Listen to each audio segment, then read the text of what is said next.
এক বেহায়া নারী, বেপর্দা নারী, যেই মেয়ে, যেই মহিলা নিজের রূপ যৌবন অন্য পুরুষকে দেখাইতে পছন্দ করে, গোটা পৃথিবীতে মানুষের সমাজে যত মানুষ এবং জন্তু জানোয়ার আছে পৃথিবীতে, তার মধ্যে সবচেয়ে নিকৃষ্ট জানোয়ার ওই মহিলা, বেহায়া মহিলা। কারণ সে তার শরীরে জন্মগতভাবে, আমরা এখন গরমকাল, এখন গরম লাগতেছে, এখন ঠান্ডার সময় ঠান্ডা লাগা এটা শরীরের স্বাভাবিকতা কিনা? কথা বলেন না কেন? গরমে শীত লাগা, শীতে গরম লাগা অসুস্থতা কিনা?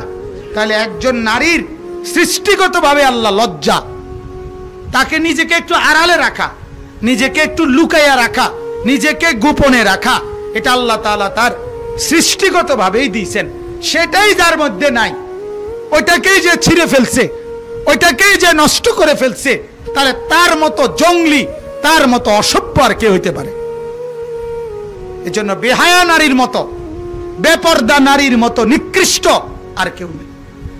এজন্য আমি অনেক সময় বলি, একজন রাস্তার পাশে একটি এলাকায় একটা কুকুর মরে লাশ যদি পড়ে থাকে, এটা যে এই দুর্গন্ধ ছড়ায়, একজন বেহায়া নারী যখন রাস্তা দিয়ে হাঁটে সেটা তার চাইতে বেশি দুর্গন্ধ ছড়ায়।